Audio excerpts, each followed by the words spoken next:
세를 안 내도 된다는 소리예요. 혼자 하는 혼자 하지 않는. 아, 그렇죠.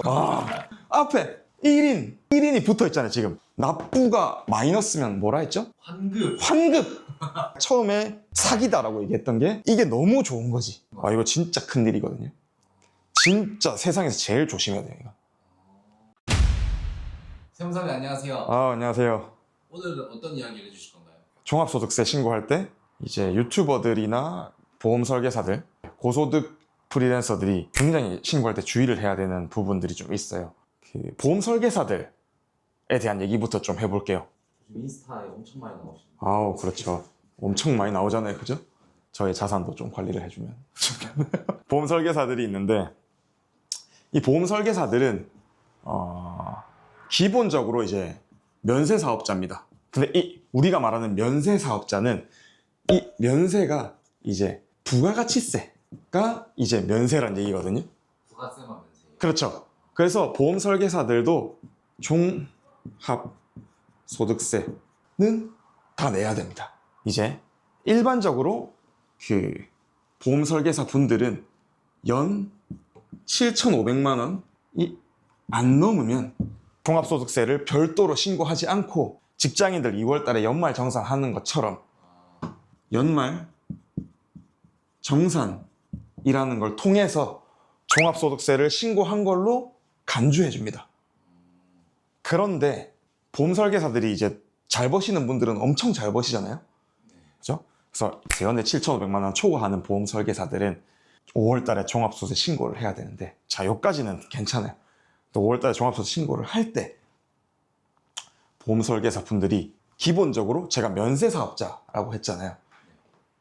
근데 이 부가가치세가 면세되는 사업자의 개념이 인적 시설 또는 물적 시설이 없는 사람들이 부가가치세가 면세되는 사업자거든요.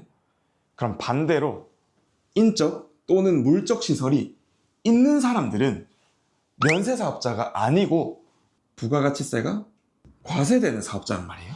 높은 직급의 보험사분들이 해당되겠네요. 그렇죠. 우리가 손익계산서라는 거를 이제 작성을 합니다. 그래서 내 매출이 얼마고 비용이 얼마다 라고 해서 매출에서 비용을 빼서 순이익을 산정해낸 다음에 순이익 기준으로 여기서 이제 소득공제 받고 소득공제를 받아서 과세 표준을 산출해낸 다음에 여기서 이제 종합소득세율을 곱해서 세금을 산출해내는 거거든요. 이 산출된 세금에서 이제 세액 감면, 세액 공제를 받으면 이제 이게 결정세액이 세액이 결정된다 해서 결정세액이고, 여기서 보험 설계사분들은 월급 받을 때 뭘 떼죠? 3.3% 소득세 떼잖아요. 네. 그죠? 그 뺀 3.3%가 이제 기납부한 세액이다. 이미 납부한 세액이다. 결정세액에서 기납부세액 빼서 이제 실제로 내가 납부해야 되는 세액이 나오고요. 만약에 이 결정세액이 자, 예를 들어서 기납부세액보다 작다 이러면 이제 환급이 나오겠죠. 그러니까 예를 들어 숫자를 넣어 볼게요. 결정세액이 뭐 100만 원이에요. 근데 기납부한 세금이 뭐 한 150이에요. 그러면 이제 얼마죠? 마이너스 50만 원이잖아요, 지금. 그죠? 이 마이너스는 환급이란 말이거든요. 그래서 50만 원을 환급 받게 된다. 이런 얘기입니다. 그럼 반대로 이제 결정세액은 100만 원인데 기납부한 세금이 이제 뭐 한 30만 원이야. 그러면 납부해야 되는 세금이 이제 70만 원이 나오게 되는 종합소득세의 산출 구조가 이제 이렇게 되거든요. 중요한 거는 이 비용 있잖아요. 이 비용을 우리가 손익계산서에 작성할 때 비용 중에 정말 여러 가지 항목들이 있지만 좀 대표적인 항목들이 이제 급여가 있죠. 그 다음에 임차료가 있어요. 차량 유지비도 있을 거고 뭐 소모품비도 있을 거고. 소모품비는 좀 어떤 것들이 해당되나요? 사무직이니까 A4 용지 같은 게 되겠죠. 간단한 거. 볼펜, A4 용지 등등등 이렇게 있어요. 보험 설계사분들이 이제 신고를 할 때, 자, 내 밑에 새끼 보험 설계사 예를 들어서 있었어요. 내 밑에 보험 설계사한테 급여를 줬어요, 내가. 일정한 금액을 3.3% 떼고 줬단 말이죠. 급여에 1,200만 원 줬다. 적을 거죠. 근데 이거를 적는 순간 굉장히 큰 일이 일어나요.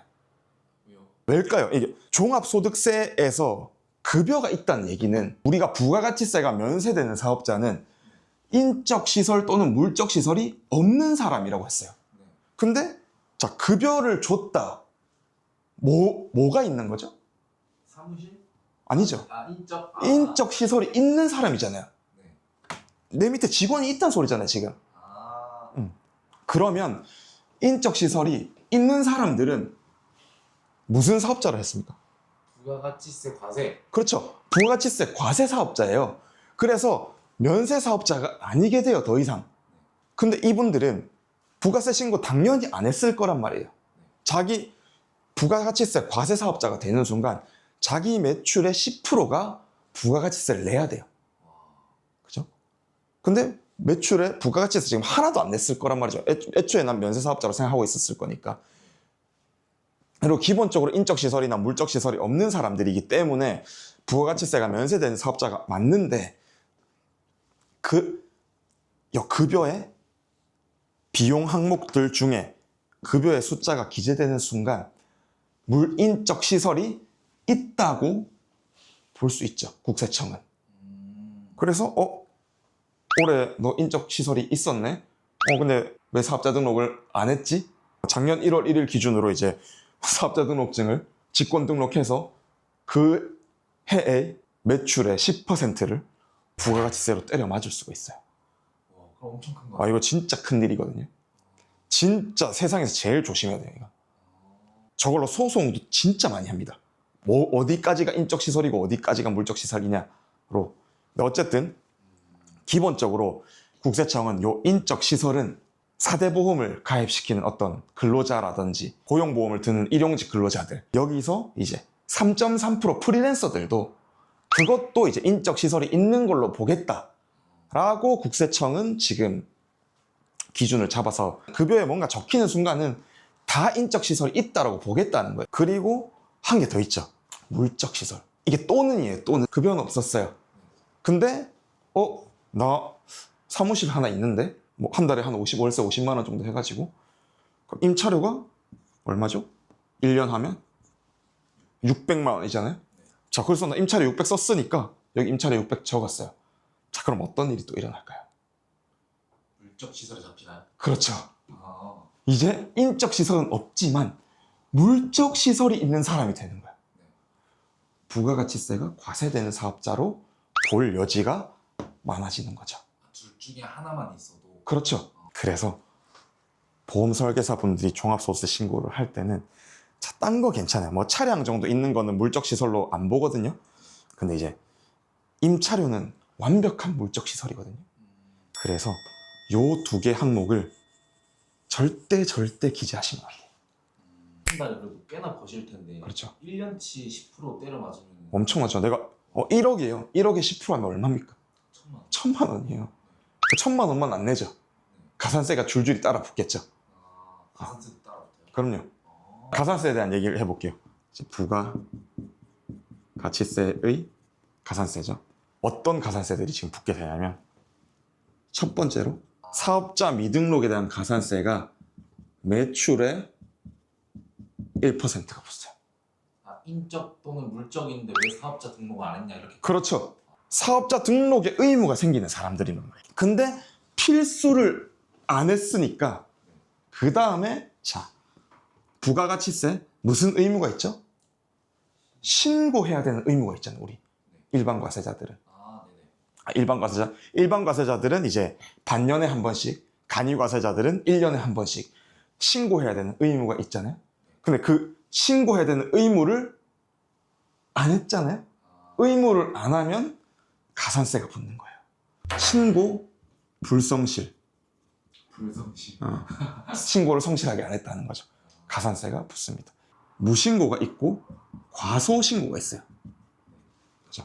무신고는 말 그대로 신고 자체를 안 했다는 소리고, 과소하게 신고했다는 거는 이제 내가 뭐 매출을 1억을 신고를 해야 되는데 5천만 원만 신고를 했다. 그러면 이제 과소하게 신고한 게 되겠죠. 그랬을 때 가산세가 조금 달라요. 무신고는 이제 납부해야 되는 부가세의 납부세액의 20%가 붙어요. 20%요? 납부해야 되는 세액이. 그리고 과소신고는 납부해야 되는 세액의 10%가 붙습니다. 근데 신고 당연히 안 했겠죠? 네. 할 수가 없는, 사업자 등록증을 안 해놨는데 무신고잖아요. 그럼 내가 납부해야 되는 세금이 20%입니다. 아까 1,000만 원이라고 했을 때 20%면 그렇죠. 200만 원이죠. 자, 근데 이게 진짜 무서운 게 뭔지 알아요? 제가 납부세액이라고 했잖아요. 이 납부세액의 개념이 매출의 10%가 부가세가 아니고, 매출에서 매입의 10% 뺀 게 부가세가 되는 거잖아요. 그죠? 근데 이 매입에 대한 10%를 빼주지 않아요. 왜냐하면 사업자 등록이 없었기 때문에. 그냥 올 매출을 보는 그러니까 사업자 등록이 이렇게 중요합니다. 그래서 사업자 미등록했기 때문에 매입 10%가 전부 불공제가 됩니다. 자, 여기서 끝나지 않아요. 하나 더 있어요. 자, 신고를 하면 뭐를 해야 되죠? 부가세를? 내야 돼요. 내야 되잖아요. 그죠? 근데 납부의 의무가 있잖아요. 그 의무를 안 했잖아요. 그러면 가산세가 붙죠. 그래서 이게 납부 불성실 가산세가 또 붙습니다. 납부 불성실 가산세는요, 내가 납부해야 되는 세액의 하루당 10,000분의 2.2씩부터 연 이자로 환산해보면 365로 환산을 해보면 이게 연에 대충 8% 정도 돼요. 연 이자 8%라는 소리죠. 그렇죠. 그러면 자, 내 매출이 1억이다. 10% 1,000만 원. 사업자 미등록 가산세 매출 1% 100만 원. 그 다음에 납부에 대한 세액 1,000만 원 20% 200만 원. 1,000만 원에 8% 하면은 80만 원이죠. 그죠? 380만 원이죠. 가산세가 이제 대충 380만 원 정도 된다. 본세는 당연히 내야 되는 거니까 1,000만 원 하면 이게 1,380. 그러니까 여기랑 여기에 숫자를 적는 순간 1,380만 원짜리 부가세 고지서가 날라올 수가 있어요. 저기 급여랑 임차료에 숫자가 작든 크든 일단 적히기만 하면 무조건 나오는 거죠. 뭐 적는다고 바로 무슨 일이 뭐 생기진 않겠죠. 근데 하려면 할 수 있다. 국세청에 하려면 할 수 있어요. 이거는.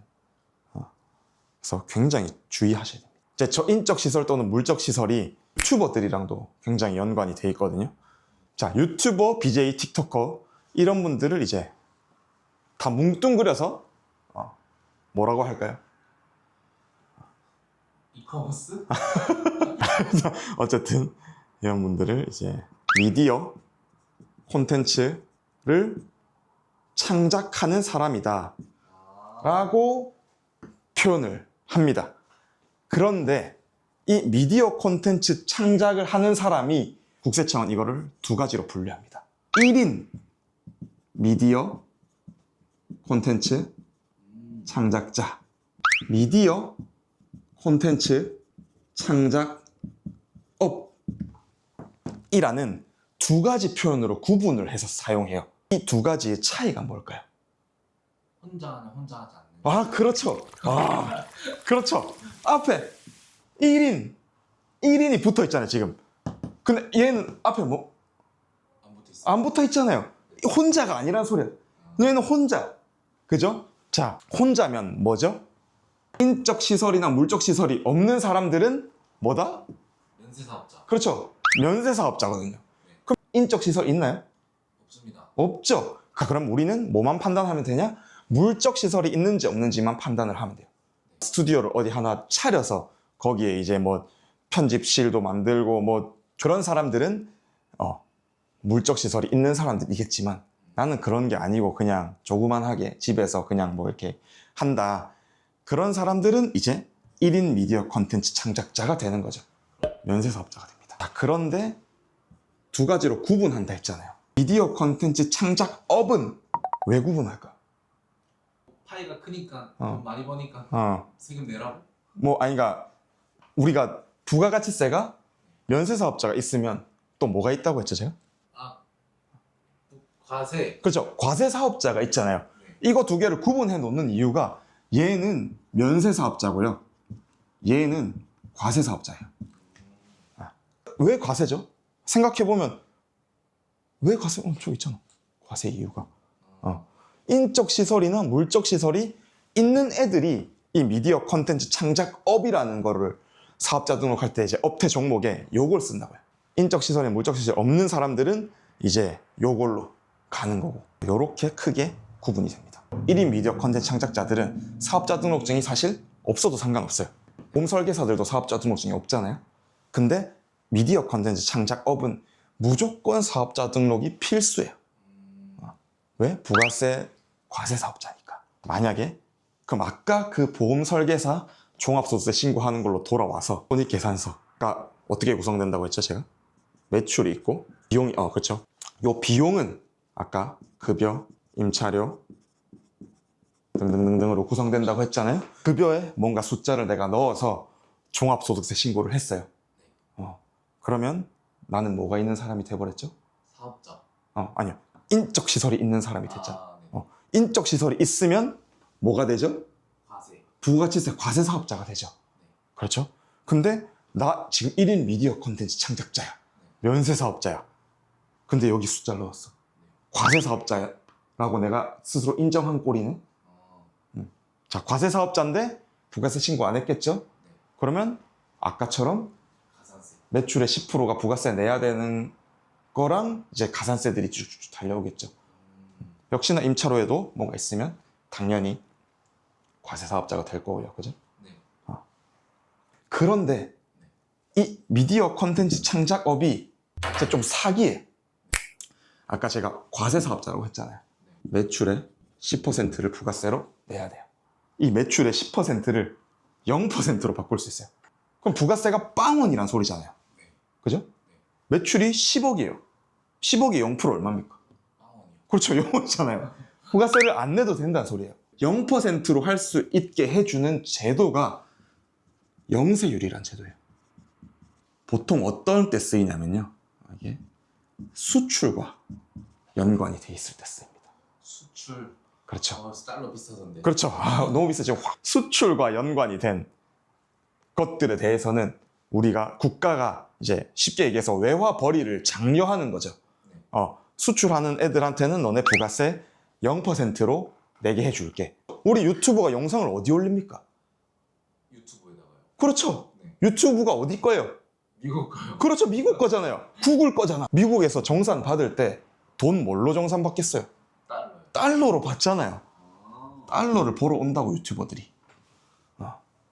그렇기 때문에 너네 부가세 0%로 해줄게 가 되는 거예요. 유튜버가 뭐 국내 기업 광고를 하고 돈을 받았어요. 그거는 10%. 그죠? 외화를 벌어온 게 아니니까. 그냥 원화를 번 거니까요. 그럼 질문이 있습니다. 네. 달러를 벌어올 때도 있을 거고 원화를 벌어올 때도 있을 건데 그럼 이거는 두 개를 분리해서 따로 세금을 매기나요? 그렇죠. 부가세 신고할 때 칸이 두 개가 이렇게 있어요. 과세 10%로 과세하는 금액 얼마다로 적는 칸이 있고 0%로 과세하는 칸이 얼마다 따로따로 적게 돼 있어요. 이 사람들은 원래 부가세를 안 내는 사람들이잖아요. 그러면 뭐 그냥 이 사람들이 더 좋은 거 아닌가? 그렇게 생각할 수 있죠. 하지만 자, 다른 게 뭐냐면요. 면세 사업자들도 부가세를 안 내는 건 맞아요. 똑같이 영세율도 부가세를 안 내는 거고 면세 사업자도 부가세를 안 내는 건데 제일 큰 차이점이 뭐냐면 자, 부가세는요. 매출의 10%를 내는 게 아니고 여기서 매입의 10%의 금액을 차감하고 납부를 하는 거잖아요. 자, 근데 면세 사업자들은 이 매입의 10%를 공제해주지 않아요. 근데 과세 사업자잖아요. 0%도 과세잖아. 0의 세율로 과세되는 거거든요. 그래서 매입의 10%를 공제해 줍니다. 이게 무슨 말이냐면요. 자, 유튜브 한다고 내가 컴퓨터랑 뭐 카메라를 좀 샀어요. 근데 내가 뭐 매출이 뭐 처음이라서 없었어요. 그럼 매출은 0원인데 매입의 10%는 빼준대. 그러니까 컴퓨터 뭐 이래저래 장비하고 하니까 한 1,000만 원 썼어요. 예를 들어서. 그럼 1,000만 원의 10% 얼마입니까? 100만 원이잖아요. 100만 원은 빼주겠대. 그러면 이게 얼마죠? 매출에서 매입 빼면 0에서 100만 원을 빼면 아니 마이너스 100만 원이잖아요. 아까 납부가 마이너스면 뭐라 했죠? 환급. 환급. 그치? 환급이야. 환급을 해준다고, 이 금액을. 그래서 이게 제가 처음에 사기다라고 얘기했던 게 이게 너무 좋은 거지. 매입은 환급해주고 매출은 안 내도 돼. 그러면 사실은 이 면세사업자들은 매출에 대해서 부가세가 없지만 매입에 대한 거는 환급을 안 해주거든요. 그러면 자, 이제 판단할 수 있죠. 뭐가 더 좋아요? 창작업. 그렇죠. 창작업이 더 좋은 거예요. 이해되죠? 소득세를 낸단 말이에요. 은진아, 너는 모르는 종합소득세 세계가 있단다. 그를 줄일 수 있는 가장 대한민국 세법에서 파워풀한 제도가 있는데